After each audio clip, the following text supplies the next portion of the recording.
For the past 3 years, I've taken annual theme park focused trips to Europe in what have been some of the most exciting experiences of my life. And while I plan to continue visiting the continent in the future, a question I often receive is, when will I start branching into Asia? Well, ladies and gentlemen, that time has come. Hopefully by now all of you have familiarized yourselves with the upcoming Japan and Korea tour that'll be taking place here on Coaster Dash, which spans 3 weeks long and includes nearly 30 theme parks, 23 in Japan and 6 in South Korea, subject to change. In this precursor video, I want to count down my 15 most anticipated roller coasters that I plan to ride during said adventure, but just a heads up, if you don't want to wait to hear my initial reactions to these rides, you can head over to the Coaster Dash Patreon linked in the description and pinned comment. There's already some Asia Park related content up over there with lots more to come, so feel free to join the great little community we rallied up over on Patreon. Now, a quick heads up before we begin is there is an expectation this trip that we will be missing some noteworthy rides. The sad reality is that parks in Asia don't operate the way European and American ones do. If in Europe there's a 95% success rate that all rides will be open, and in America it's somewhere between 80 and 85% we'll say, Asia as a collective might hover around the 70% range. Already we've been notified that a few major roller coasters will be closed ahead of our visit, including Tobu Zoo's Intamin wooden coaster Regina 2, and most disappointingly, Tokyo Dome City's iconic Intamin hypercoaster Thunder Dolphin, both of which will be exempt from my list today. As much as I would have loved to experience those two, there's so many other rides for us to get excited about, and I think my group and I are in agreement that as long as we're able to get on the top 4 on this list, we'll be incredibly satisfied with the trip. With that being said, here's my 15 most anticipated roller coasters in Japan and Korea, starting with a few honorable mentions: Kawasemi at Tobu Zoo and Takabisha at Fuji-Q Highland. While both of these rides appear to deliver in so many ways, the reason I excluded them from my list is because I've been fortunate to experience cloned roller coaster layouts at other parks. In Kawasemi's case, I've ridden the excellent Piraten at Djurs Summerland in Denmark, a ride that I absolutely love, but from what I hear, Kawasemi does tend to run a little bit slower in comparison. Here in the States, TMNT Shell Raiser at Nickelodeon Universe is more or less identical to Takabisha, just with an indoor sitting and a drop 0.5 degrees steeper. That's important because that allowed it to overtake Takabisha's record as the steepest roller coaster drop in the world. So as far as I'm concerned, I've already done plussed versions of Kawasemi and Takabisha at other parks, which is why they just missed the cut, despite the fact that I actually anticipate them to deliver superior ride experiences than several of the lower ranked spots on this list. Number 15, Surf Coaster Leviathan at Japan Sea Paradise. In the United States, Japanese ride manufacturer Togo has quite the poor reputation, as they've delivered some deeply flawed coasters to the country. But where the company resides, supposedly it's a different story. This will be one of the larger Togo coasters we intend to ride while in Japan, with a height of nearly 150 feet. Its most unique feature, though, has to be its location out over Tokyo Bay, which looks to be a treat from on and off ride. I'm not sure what to expect as far as forces, such as airtime and laterals, but I do know there's potential for it to excel in those things, so here's to hoping Surf Coaster Leviathan is one of the better coasters of the trip. Number 14, Go On at Japan's Hokkaido Greenland. Here's one I'm sure very few of you have ever heard of, and that's perhaps the #1 example of a jet coaster we'll be riding while in Japan. Essentially, a jet coaster is this country's version of a classic mine train you might find in America. It's usually a tame, family-driven coaster with shallow drops and hills, but Go On, located in the north of the country on the island of Hokkaido, seems to have sharper elements than many of the others. A few of these drops in particular look to have some incredible airtime potential in the back cars, but even were the ride to underdeliver for us, I knew I had to make room for a jet coaster since I've never done something exactly like it before.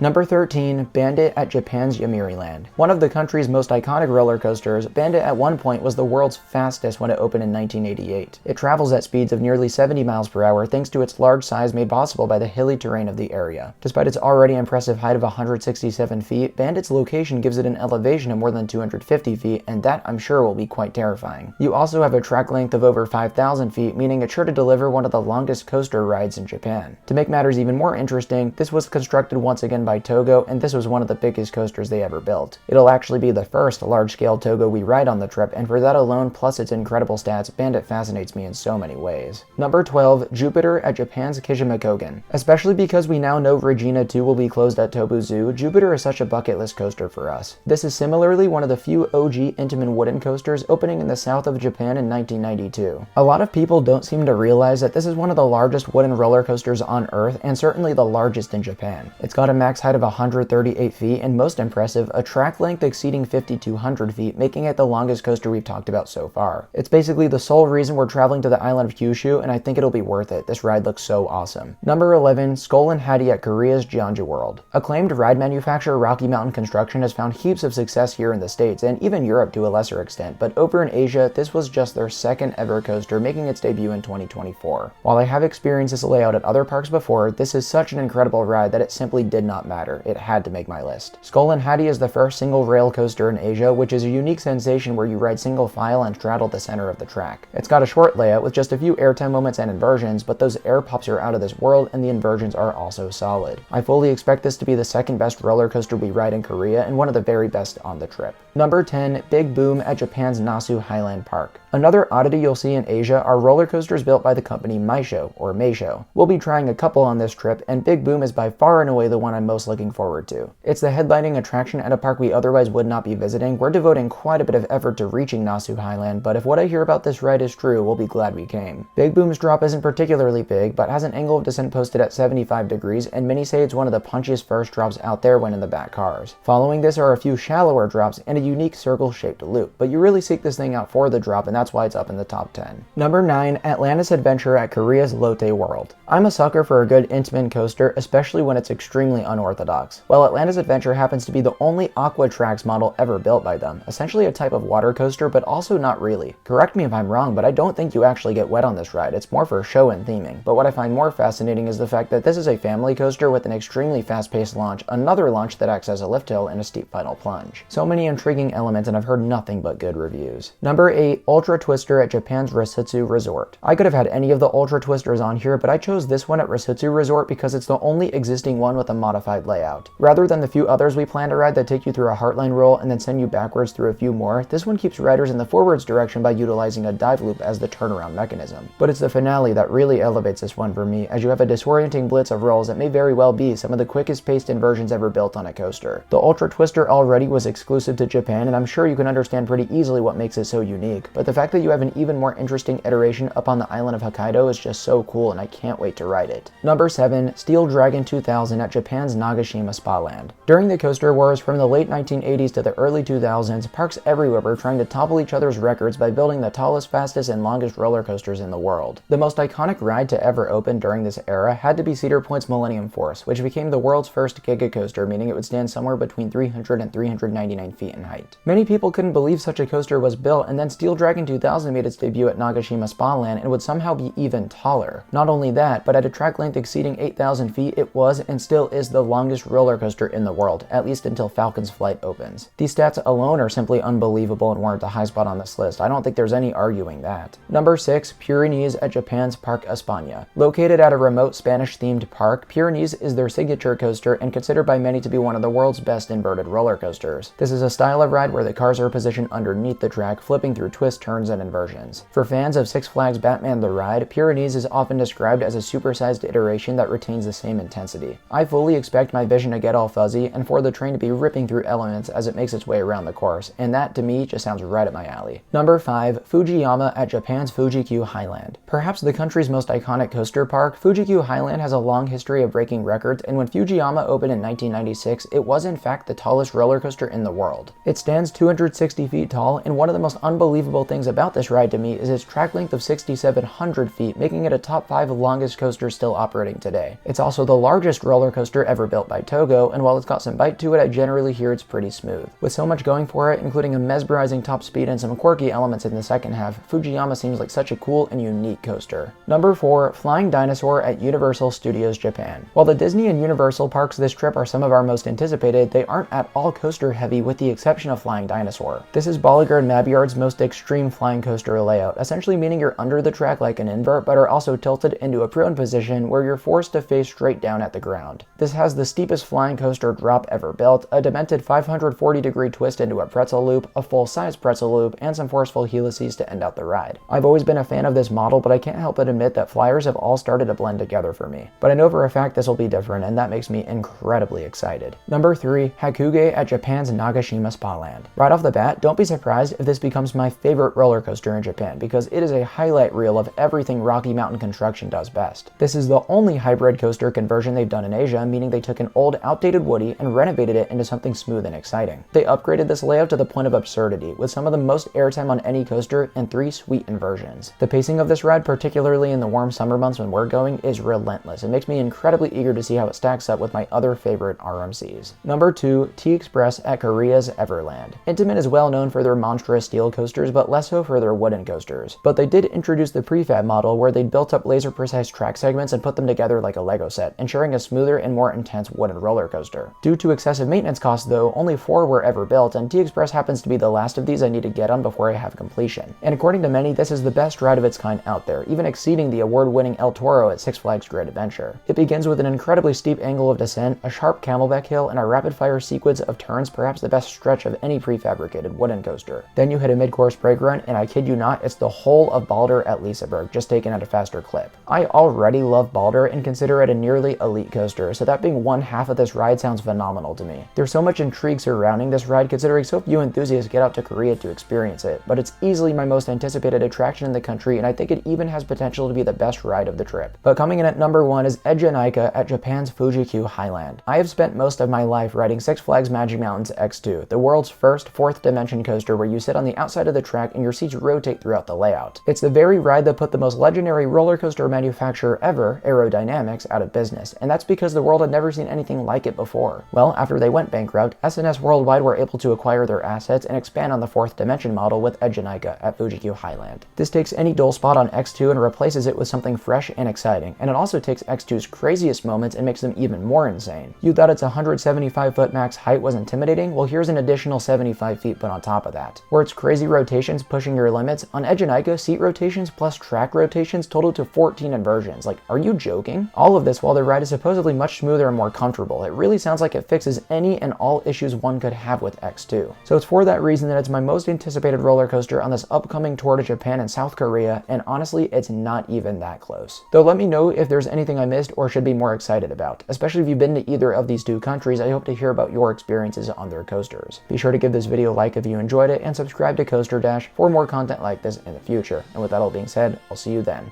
Peace out, guys.